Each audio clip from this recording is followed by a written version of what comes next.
Bonjour et bienvenue dans les dossiers de Tellement Vrai. Destin hors du commun, parcours de vie exceptionnel. Chaque jour, vous allez découvrir l'univers de personnalités originales et souvent inoubliables au travers de reportages et des témoignages de nos invités. Et aujourd'hui, ce sont aux personnes qui ont fait de leur différence un atout auquel nous allons nous intéresser. Alors comment ont-ils réussi à faire de leur souffrance une force? Je veux réussir malgré ma différence. Tout de suite, voici le sommaire de l'émission. Et pour commencer, direction l'Angleterre pour découvrir l'incroyable histoire de Jonathan, atteint du syndrome de Treacher-Collins qui déforme son visage. Son handicap physique aurait pu le couper du monde, mais Jonathan a décidé de se battre. Alors aujourd'hui, âgé de 25 ans, il est devenu professeur de fitness et a même trouvé la femme de sa vie en la personne de Laura. Son courage et sa détermination ont ému tout le pays et vous allez voir qu'il compte bien faire de sa différence un atout. Puis c'est Casey, aveugle de naissance, qui vous fera partager sa passion pour la musique. Son handicap lui a permis de développer un don pour le chant et même de créer le buzz grâce à une vidéo amateur. Grâce à Internet, plus de 350 000 internautes ont découvert sa voix d'ange, un véritable tournant dans sa vie. Nous l'avons suivi lors de l'enregistrement de son premier album. Et pour nous accompagner aujourd'hui, une grande championne est avec nous sur ce plateau, championne de France et du monde sur 200 mètres, rien que ça. Oriane Lopez est avec nous. Bonjour. Bonjour. Soyez la bienvenue. Merci. Donc je le disais, championne de France, 200 mètres pour la catégorie des moins de 21 ans, c'est ça? Moins de 23 ans et élite. Moins de 23 ans, pardon. Et vous avez 21 ans oui. au handisport. C'est quoi votre record alors? J'ai un record sur 200 mètres en 39 secondes 38, qui a été un record d'Europe et qui m'a donné le titre de championne de France l'an dernier. Ah, c'est parce que vous aviez le record d'Europe et je crois que vous venez de le perdre, c'est ça? J'ai perdu, oui. C'est pas grave, les records c'est fait pour être battu, vous allez à nouveau le battre. Derrière. Et là, vous me dites que vous faites 39 sur 200 mètres? Oui, c'est ça. Par rapport aux valides, qu'on ait une idée, c'est quoi?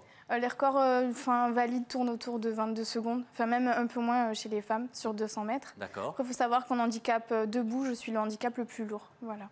D'accord, c'est-à-dire que votre handicap part de où? J'ai un handicap à la jambe, donc je cours dans la catégorie femme amputée fémorale, mais moi j'ai une malformation de naissance. Voilà. D'accord, et donc vous avez une prothèse? J'ai une prothèse qui part de la hanche jusqu'au sol. D'accord. Voilà. Et je crois que vous visez, mais on va en reparler tout à l'heure, vous visez les JO? Je vise les Jeux de Londres, oui. Parce que vous appelez ça les JP, vous? Les Jeux paralympiques. Les Jeux paralympiques. Voilà. Et là, vous visez la catégorie des 100 mètres et du saut en longueur? C'est ça. 100 mètres, vous faites combien aujourd'hui? Je fais 18,00. Il faudrait faire combien pour être médaillé d'or? On n'a pas encore les performances demandées pour être aux Jeux. Ouais. Là, les championnats du monde se sont gagnés en 16 secondes 42. Donc là, il faut gagner 2 secondes d'ici 2012. Il faut gagner 1 seconde et demie pour être médaille d'or. Ouais. Pour le podium, une demi-seconde devrait suffire. Je suis sûr que vous allez y arriver, vous êtes une battante, on le sait. Merci. Alors vous avez fait de votre différence une force et on va en parler dans un instant. Mais auparavant, je vous propose de partir à la rencontre d'un jeune homme au destin exceptionnel. Jonathan est anglais, il a 25 ans et est atteint d'une maladie rare et grave, le syndrome de Treacher-Collins qui déforme son visage. Et plutôt que de se laisser abattre, il a surmonté cette épreuve pour en faire une véritable force. Regardez.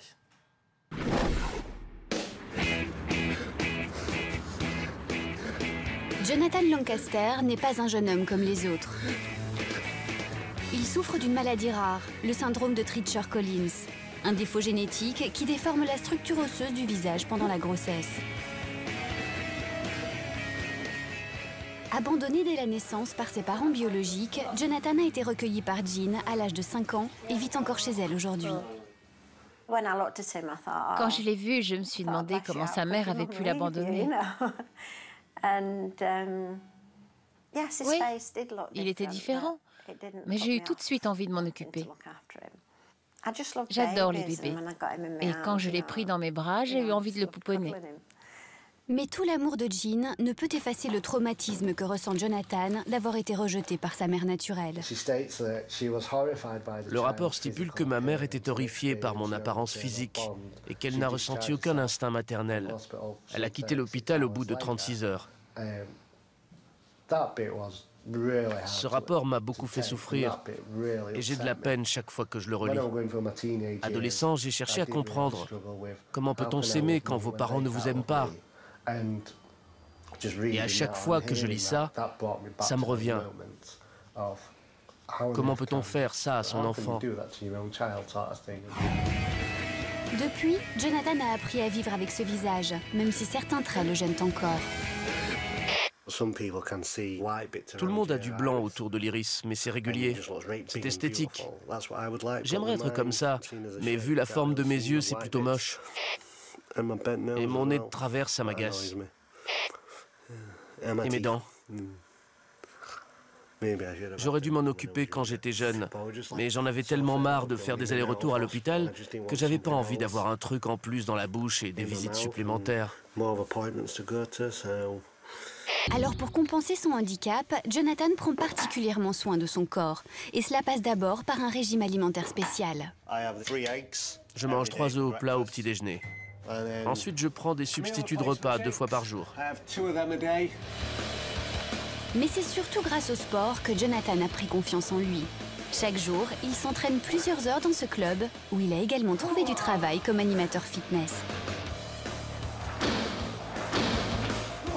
Eh, vas-y, t'aimes ça, t'en es capable.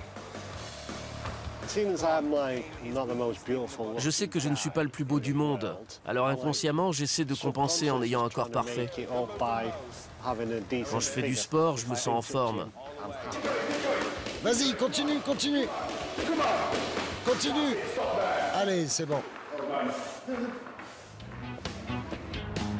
C'est aussi grâce au sport que Jonathan a rencontré l'amour.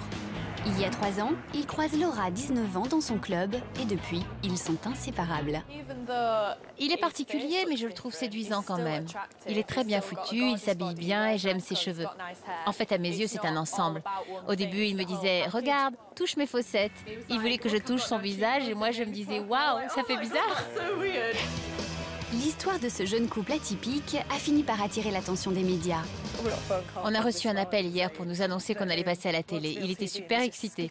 Moi, je pensais que c'était une blague, mais il m'a dit qu'on allait passer dans l'émission Matin Direct. J'ai dit « Quoi ?» À leur arrivée, Jonathan et Laura sont accueillis comme de véritables stars. Jonathan Lancaster est né avec une maladie génétique rare qui affecte la structure osseuse du visage pendant la grossesse. Il avait perdu espoir de trouver quelqu'un qui, je le cite, aimerait son visage. Mais il y a 3 ans, il a rencontré Laura et pour eux aujourd'hui, tout le reste, c'est du passé. Racontez-nous. Je donnais des cours de cardio-training. Laura s'est inscrite et quand j'ai vu qu'elle était à plus de 100 battements par seconde, je me suis dit « Waouh, je dois lui faire de l'effet ». Votre cœur battait fort parce qu'il vous faisait de l'effet? Oui, je savais plus où me mettre. Vous savez, ces moments où vous sentez que quelqu'un vous fait de l'effet, vous essayez de vous raisonner, mais la machine s'emballe. Je me disais « Allez, Laura, calme-toi » et ça continue à monter. Oh mon Dieu, vous êtes trop mignon, je vous assure. Le témoignage des 2 amoureux va émouvoir les téléspectateurs. Hier, presque inconnus, Jonathan et Laura sont en passe de devenir des célébrités dans tout le pays. Et en rentrant chez eux dans le Yorkshire, ils ne font déjà plus un pas dans la rue sans qu'on les interpelle. C'est votre petite amie? Oui, elle s'appelle Laura. Elle est vraiment belle. Oui, j'ai beaucoup de chance. Une semaine après l'émission, je suis déjà une star dans ma ville. J'ai vu un article super sur toi. Merci. Bravo. On me reconnaît facilement. Hein. Laura sait qu'elle doit beaucoup à Jonathan. Avant de le rencontrer, j'étais timide. J'avais des cheveux bouclés et un appareil dentaire. Jonathan me disait, si tu veux t'imposer, il suffit d'avoir l'air confiant, même si tu penses le contraire. Je suis heureuse d'être avec lui aujourd'hui et surtout de l'avoir rencontré à cette période de ma vie. Oh, c'est super ça. C'est génial, c'est le meilleur article. Ouais. Parce qu'il parle de moi. Suite à leur apparition télé, Jonathan a été contacté par Carl, qui souffre lui aussi de la maladie. Carl est venu en compagnie de sa femme et de son fils. Mais ce qui interpelle d'entrée Jonathan, c'est l'opération de chirurgie réparatrice dont Carl a bénéficié. J'ai été opéré de la mâchoire inférieure. On m'a fait des implants pour les joues et j'ai eu 1 an et demi de soins d'orthodontie. On m'a enlevé 4 ou 5 dents et j'ai dû faire de la rééducation pour l'alignement.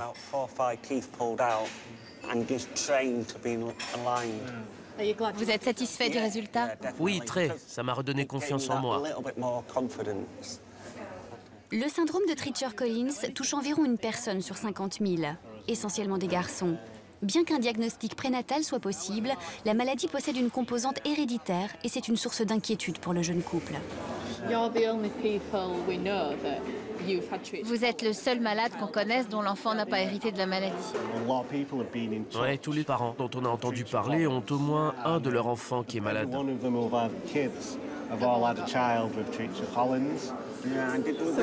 Donc j'ai un peu peur de tomber enceinte car je crains que notre enfant soit affecté.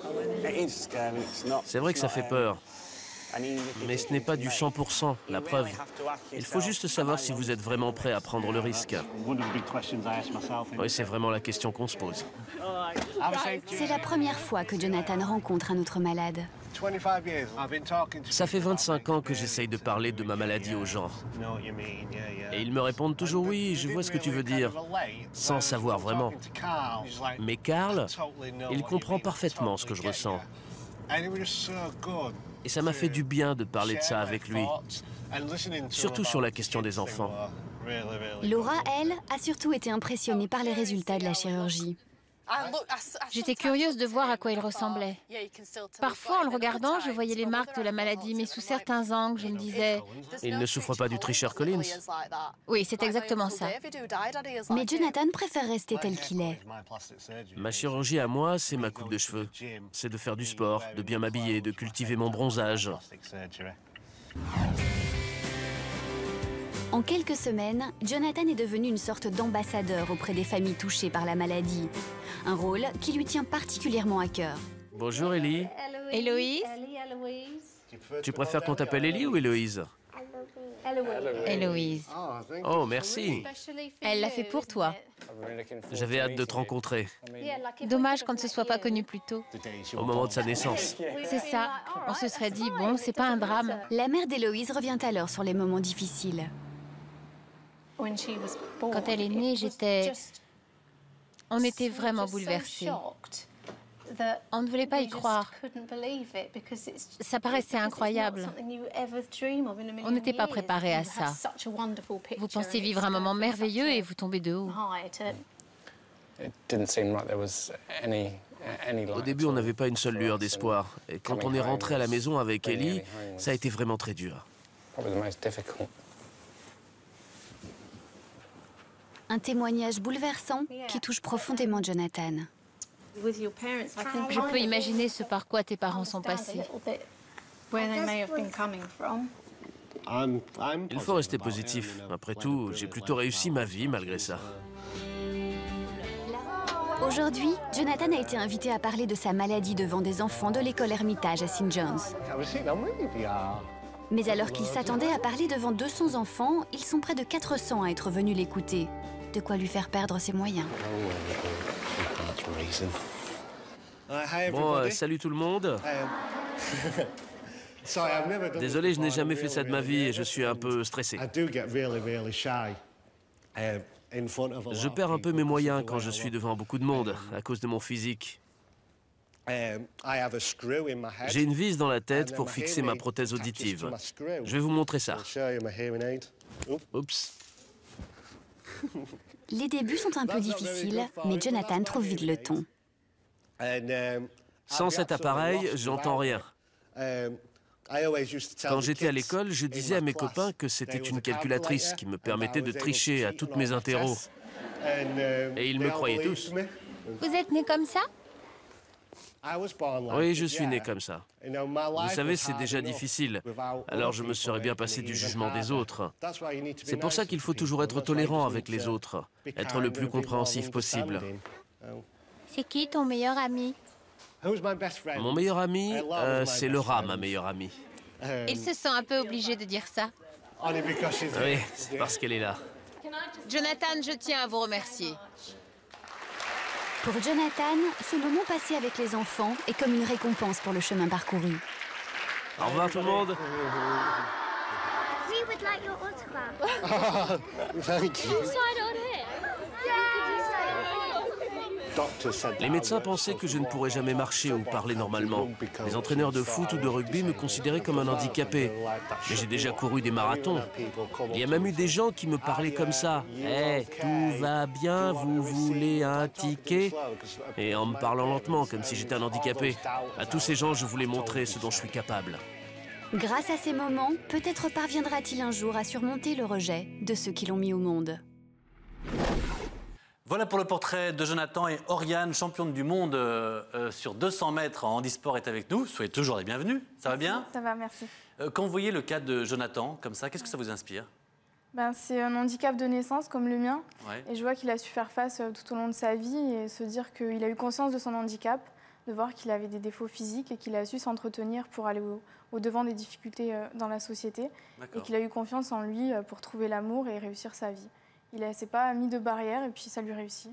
On va en parler, nous aussi, de trouver l'amour. Vous me direz dans un instant où est-ce que vous en êtes. Mais d'abord, sur votre handicap, est-ce que vous en parlez facilement? Est-ce que vous pouvez nous en parler, nous dire si c'est un handicap de naissance, pas de naissance? Vous avez de la facilité avec ça? J'en parle facilement parce que je trouve que d'évoquer directement le handicap avec les personnes qu'on a en face de nous, ça fait passer les barrières, puis on peut directement faire mieux connaissance et enlever ça. J'ai un handicap de naissance, donc je suis née avec une quasi-absence de mon fémur à droite. D'accord. Donc en fait, au niveau de la jambe, il me manque la cuisse. Donc j'ai le mollet et le pied qui sont rehaussés au niveau de la hanche. C'est tout simple, on enlève une cuisse et puis on garde le reste. D'accord, on comprend et bien. donc j'ai une prothèse de la hanche jusqu'au sol. Je suis appareillée depuis l'âge de 1 an et 4 mois et je marche depuis. Et vous avez donc 21 ans et c'est en 2003, donc à l'âge de 15 ans environ, que vous avez eu une révélation, celle de participer au handisport. Pourquoi? C'est ça. Depuis toute petite, je faisais beaucoup de sport. J'ai fait de la natation, du tennis, du handball. C'est vos parents qui vous poussaient comme ça à faire du sport? Non, c'est moi. J'avais envie, tous les mercredis après-midi, comme font les autres enfants, d'avoir des activités. En général, au bout d'1 an, je me lassais vite du sport que je faisais. Puis en 2003, j'ai vu une course télévisée de Dominique André, qui est un athlète amputé tibial. D'accord. Et ça m'a donné envie de courir. Donc je suis allée voir mon prothésiste, M. Ducroix, à Montpellier, qui appareillait aussi Dominique. Et je lui ai dit, écoute, peut-être que l'athlétisme, ça va me plaire. Ouais. Et puis il m'a fait ma première prothèse et depuis, j'ai pas arrêté depuis 2003. Et depuis, justement, on en parle, pour mettre des images sur vos performances sportives. Regardez un extrait de ce documentaire qui vous est consacré, on va tout comprendre. Je suis appareillée avec une prothèse qui est assez particulière parce que je cours dans la catégorie des femmes qui sont amputées au-dessus du genou, donc amputées fémorales. Et moi, la particularité de mon handicap fait que toutes mes prothèses sont faites sur mesure et toutes les lames aussi. Voilà. Ok. Voilà. Et là, ça passe bien par-dessous miraculeusement. C'est fou, ça. Voilà, on le voit, le sport prend aujourd'hui beaucoup de place dans votre vie. Mais avant d'être une championne, comment vous le viviez, ce handicap, au quotidien, quand on est une jeune et jolie fille comme vous? Depuis toute petite, j'ai eu conscience que j'avais une différence. Dans les premières années de la vie, ça se passe bien, on ne se pose pas de questions. Les années les plus difficiles sont au primaire, quand les enfants deviennent un petit peu méchants. De suite, j'ai compris qu'il fallait que j'ai un caractère assez fort. Et donc, à partir du moment où on a de la répartie devant les moqueries, en général, ça s'arrête vite. Et puis, j'ai su me bâtir avec ça. Parce que vous dites, dès que j'arrivais à l'école, en général, je montrais directement ma prothèse et j'en parlais. C'est-à-dire qu'on aurait tous eu tendance à penser qu'on met un jean et qu'on a... voilà, mais vous, non, vous en parliez directement. C'était quoi les réactions? Pourquoi vous le faisiez? C'était quoi les réactions, surtout quand on est adolescent? Je le fais parce qu'en général, on voit quelqu'un boiter, on est curieux, on ne sait pas ce qu'elle a. Et en fait, si on n'en parle pas, on a toujours la question de se dire qu'est-ce qu'elle a? Est-ce qu'elle est amputée? Est-ce que c'est provisoire, une attelle, une prothèse? Donc en fait, pour passer toutes ces barrières et puis que les autres étudiants soient vraiment sincères et puis qu'ils n'aient pas de problème avec ça, au collège notamment, j'allais voir les professeurs de sciences, je leur disais ce que j'avais. J'ai amené une prothèse de marche en cours, je la montrais à tous les étudiants, on en parlait. Ils me posaient les questions et puis je leur disais, voilà, si vous avez d'autres questions, que vous voulez venir m'en parler, vous n'hésitez pas. Et puis en fait, ça passait vite. C'était si simple que ça, il n'y avait pas de moquerie. Je pense que le handicap, c'est simple si on ose en parler et que la curiosité des gens, elle est naturelle. C'est à nous de ne pas dire « Ah, mais c'est méchant ». La curiosité, à la base, elle n'est pas méchante. C'est naturel et c'est à nous de devancer ça. Donc vous n'en voulez pas du tout aux gens qui vous regardent ou, vous savez, quand il y a des gens qui sont dans un fauteuil et qu'on les regarde, souvent ils se sentent effectivement, ils en ont marre des regards. Pour vous, c'est normal qu'il y ait une curiosité de la part des valides. Il y a des regards qu'on sent vraiment curieux et je trouve ça normal. Comme tout ce qui est inconnu, on regarde. D'accord. Voilà. Après, il y a des regards qui sont plus insistants, qu'on apprécie moins, mais globalement, ça va. Et alors, dans les relations intimes, vous avez 21 ans, donc j'imagine que c'est quand même l'âge où on commence à regarder les garçons ou les filles, je ne sais pas, comme vous voulez. Comment ça se passe? Est-ce que vous avez un copain ou non? Là, non, je suis célibataire. Là, non, ça sous-entend qu'il y en avait un avant. Oui. D'accord. Et comment ça se passe en général? Dès que vous commencez à être un peu dragué ou dès que vous draguez, pareil, là aussi, tout de suite, vous en parlez? J'en parle vite. Parce que en fait, c'est un sujet qui est central dans ma vie. Après, il y a des hommes qui ont vraiment peur en fait, que le handicap prenne une place importante dans ma vie. Donc c'est à moi parfois de prouver que je suis totalement autonome, je conduis comme tout le monde. Mais vous avez eu des coups durs? Vous avez déjà eu des garçons vous sentez qu'ils avaient un peu craqué pour vous et puis quand vous en avez parlé? Il y a des hommes qui sont cash là-dessus, comme quoi ils ne peuvent pas. Donc c'est à nous de voir si on fait un travail sur eux pour leur prouver que le handicap est minime dans la vie de tous les jours ou de laisser passer. Oui et non. Et dans les relations beaucoup plus intimes, c'est pas problématique. C'est pas problématique non plus. Suffit que moi, j'ai une bonne image de moi, que je l'accepte. D'accord. À partir de là, il n'y a pas de souci. Et à la plage, par exemple, l'été, ouais. c'est pareil, du coup, la prothèse est totalement... J'enlève la prothèse. Vous l'enlevez? Oui, je vais à cloche-pied dans la mer. D'accord. Comme à la piscine municipale. D'accord. Quand je suis en repos de l'athlétisme, je vais nager tous les 2 jours à la piscine municipale devant tout le monde. Et là aussi, pour vous, c'est pas un problème, notamment sans doute possible parce que ça fait beaucoup d'années, non?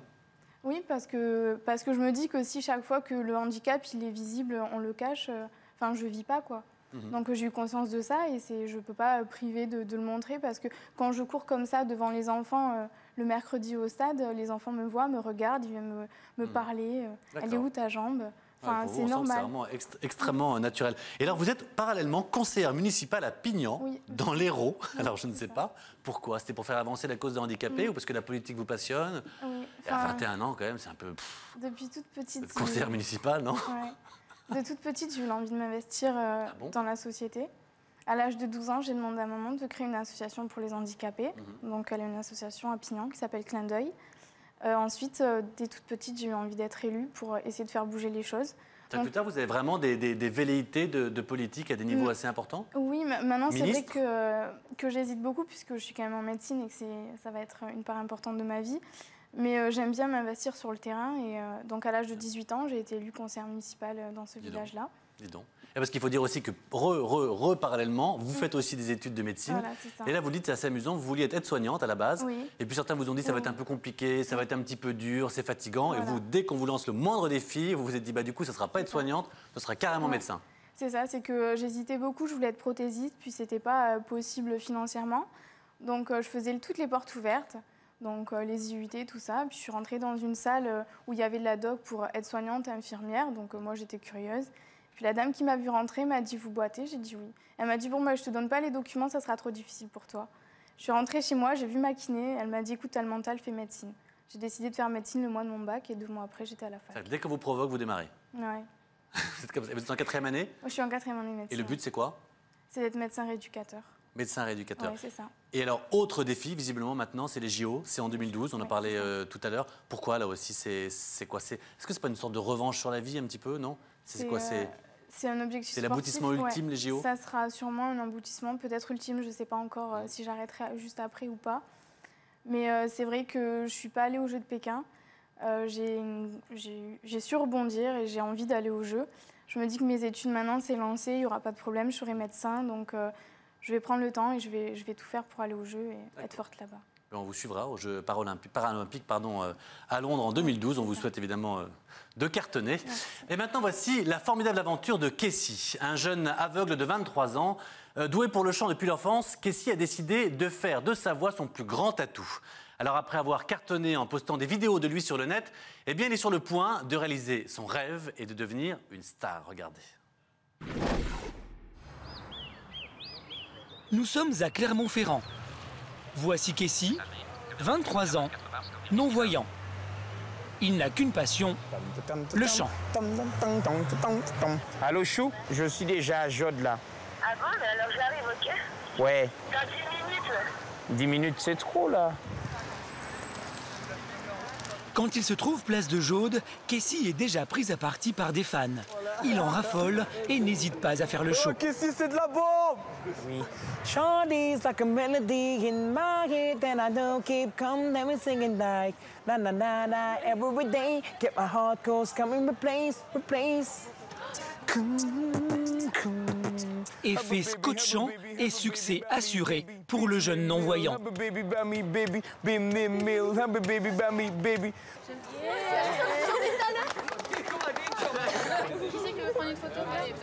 Et vous êtes collégienne ou lycéenne? Non, lycéenne. Il y a peu de temps encore, Kessie vivait et travaillait à Lyon dans un centre pour non-voyants. Il y emballait des boîtes de DVD par pack de 20. Mais au mois d'août 2009, sa vie bascule grâce à cette vidéo amateur postée sur YouTube. Kessie se trouve dans un train, il chante et reprend ses tubes préférés devant des passagers médusés par son talent. Je m'en veux maintenant, c'est dommage. À ce jour, plus de 350 000 internautes ont vu cette vidéo. Le buzz est lancé, d'autres vidéos suivent. Kessie est désormais une star du net.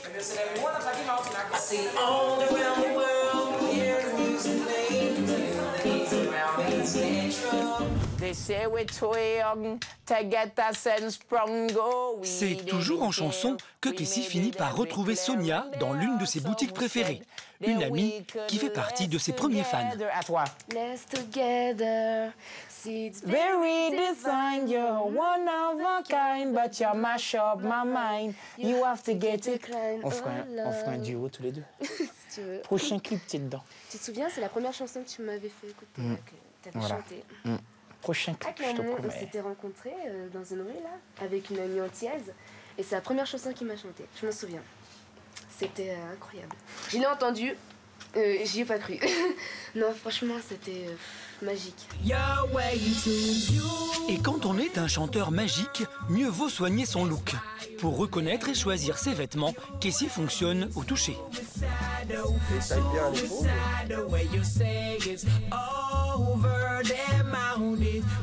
Voilà, les petits plissures qui descendent le long du jeans.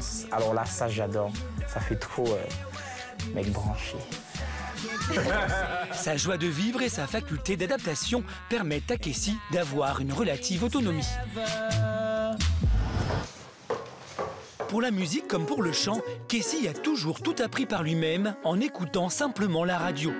Ici, comme à son habitude, il a transformé sa chambre en une sorte de mini-studio bricolé. Avec ce vieux magnétophone et un synthétiseur, il compose en s'inspirant de ses artistes préférés. Donc, il y a des gens qui disent que est-ce qu'il va faire ça toute sa vie que des reprises ou est-ce qu'il va faire aussi du Casey, quoi. Et donc ça, je vais vous montrer vraiment c'est quoi du Casey. Oh baby,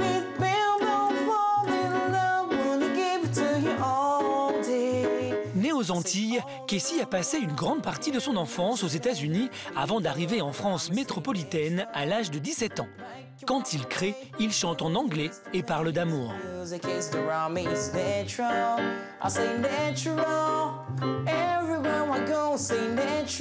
La musique pour moi dans la vie, c'est faire passer quelque chose et de consoler les gens.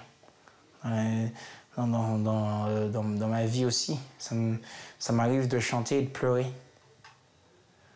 De chanter et de pleurer, quoi. My love for you will always be there and be true. I hear your voice, this time you weren't there. I'm only lonely thinking that she's calling me. They're thinking that she's coming home and leaving me, sleep with me. But only lonely whisper that she's paradise. I know my love for you is dreaming love forever. La la la la. Demain, Casey monte à Paris pour enregistrer son premier album. Il est temps pour lui de passer aux préparatifs. Donc ça, c'est un sac bleu, parce que demain, je pars à Paris. Je prépare mes affaires. Donc c'est mon parfum pour demain. Voilà. Je vais prendre une veste jean bleue. Une veste un peu classe. Caleçon, on s'en fout des couleurs.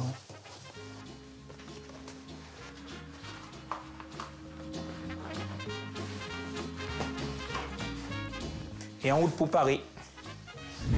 Le producteur qui lui a donné sa chance, le voici. Hé, ça va? Comment vas-tu? Et toi? Il s'agit d'Erwan. Comme ça, il semble détendu, mais il va tout de même dépenser près de 50 000 € pour que Casey sorte son premier album. Ça bosse à Paris. Ici. Il espère que son nouvel artiste sera à la hauteur.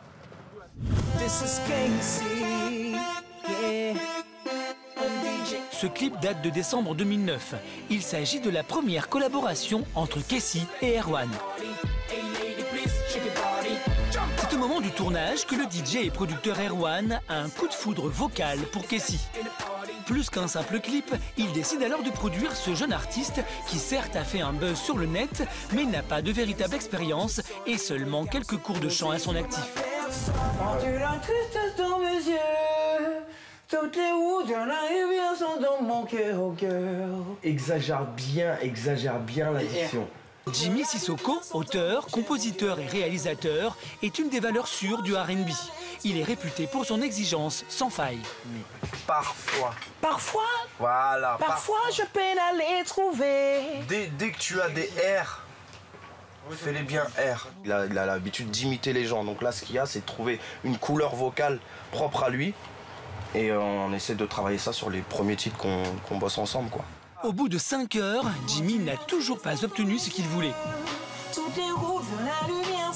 Et en attendant, c'est plutôt l'inquiétude qui se lit dans les yeux du producteur Erwan, car le temps passe et les premières phrases du couplet de Kessie ne sont toujours pas en boîte. Vois-tu la tristesse dans mes yeux? Alors, ça commence à venir maintenant. C'est un titre qui parle de... Mon handicap sans parler de l'handicap. Enfin, moi, je vois pas ça comme un handicap parce que forcément, il rattrape ses lacunes visuelles sur d'autres sens. Et là, il parle de son problème qui n'est pas un problème par rapport au contact qu'il a avec l'être humain. C'est-à-dire, il parle à une fille et lui explique, écoute, moi, ok, j'ai ce problème-là, mais ça fait pas de moi un être différent. Like you. Vois-tu la tristesse dans mes yeux? Toutes les routes vers la lumière sont dans mon cœur, girl. Ok. Parfois je peine à les trouver. Oh, petit.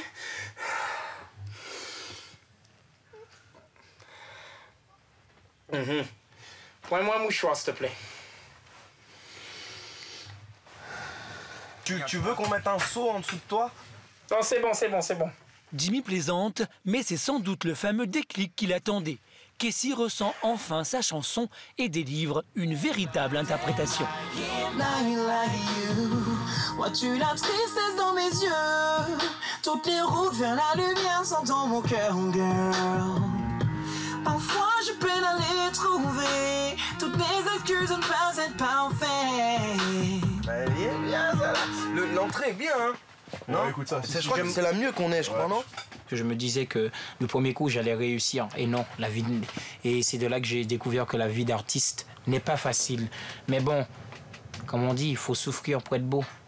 On va pas dire en souffrir, mais il faut travailler. Même si la vie n'est pas toujours rose, la musique est ma force. Elle commence cette vie, mon grand Au moment où nous achevons ce tournage, pour Kessie, c'est l'heure des premières séances de maquillage, ses premiers pas sur scène. Avec la sortie de son album, il espère bien réaliser son rêve en devenant un jour l'une des voix incontournables du R&B. Voilà pour le portrait de Kessie, extrêmement touchant, à qui évidemment on souhaite le meilleur. Oriane, à vous aussi, on souhaite le meilleur donc au JP de 2012. Et si on veut tout savoir sur votre actualité et vos résultats, vous avez un site, c'est oriane-lopez.com. Merci beaucoup d'être venu. Merci à vous. Et merci à vous de nous avoir suivis. Ce numéro des dossiers de Tellement Vrai est terminé. Pour voir ou revoir cette émission, rendez-vous sur energie12.fr. Et puis vous le savez, on se retrouve très vite pour de nouveaux dossiers de Tellement Vrai sur Energie 12, bien sûr. Ciao.